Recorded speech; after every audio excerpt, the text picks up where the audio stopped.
ತಾಲೂಕಿನ ಮಾಸೂರು ಗ್ರಾಮದ ಲುಕ್ಕೇರಿ ಸೇತುವೆ ಕುಡುಕರ ಅಡ್ಡೆಯಾಗಿದ್ದು, ಕುಮಟಾದ ಜನಸಾಮಾನ್ಯರ ಸಮಾಜ ಕಲ್ಯಾಣ ಕೇಂದ್ರದಿಂದ ಸ್ವಚ್ಛತಾ ಕಾರ್ಯ ನಡೆಸಲಾಯಿತು.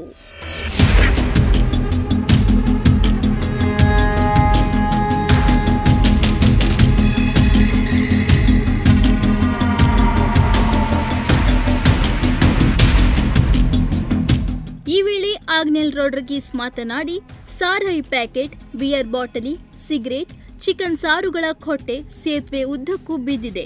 ಅಷ್ಟೇ ಅಲ್ಲದೆ ಬಿಯರ್ ಬಾಟಲಿ ಹಾಗೂ ಸಾರಾಯಿ ಪ್ಯಾಕೆಟ್ ಹಾಗೂ ಪ್ಲಾಸ್ಟಿಕ್ ಹೊಟ್ಟೆಗಳು ನದಿಗೆ ಎಸೆದು ಪರಿಸರ ಮಾಲಿನ್ಯ ಮಾಡುತ್ತಿದ್ದಾರೆ. ಜಲಚರ ಜೀವಿಗಳು ಪ್ಲಾಸ್ಟಿಕ್ ತಿಂದು ನಾಶವಾಗುವ ಹಂತಕ್ಕೆ ಬಂದು ತಲುಪಿದೆ. ಹೆಂಗಸರು, ಮಕ್ಕಳು ಇಲ್ಲಿ ಸಂಜೆ ಆಗುತ್ತಿದ್ದಂತೆ ಓಡಾಡುವುದು ಕಷ್ಟವಾಗಿದೆ ಎಂದರು.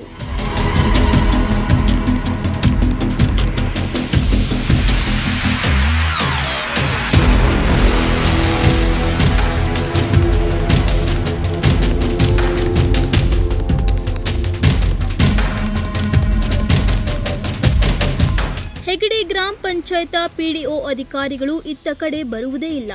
ಇನ್ನು ಸ್ವಚ್ಛತೆ ದೂರದ ಮಾತು. ಸರ್ಕಾರ, ವಾಹನ, ಸಿಬ್ಬಂದಿ ಎಲ್ಲವನ್ನೂ ನೀಡಿದೆ. ಕೇವಲ ನಾಮಕಾವಸ್ಥೆ ಎನ್ನುವಂತಾಗಿದೆ. ಕೂಡಲೇ ಸಂಬಂಧಪಟ್ಟ ಅಧಿಕಾರಿಗಳು ಸೇತುವೆ ಸುತ್ತಮುತ್ತ ಸ್ವಚ್ಛತೆ ಕೈಗೊಳ್ಳಬೇಕು. ಇಲ್ಲವಾದಲ್ಲಿ ಜಿಲ್ಲಾ ಪಂಚಾಯತ್ ಸಿಇಒಗೆ ದೂರು ನೀಡಲಾಗುವುದು ಎಂದು ಎಚ್ಚರಿಕೆ ನೀಡಿದ್ದಾರೆ.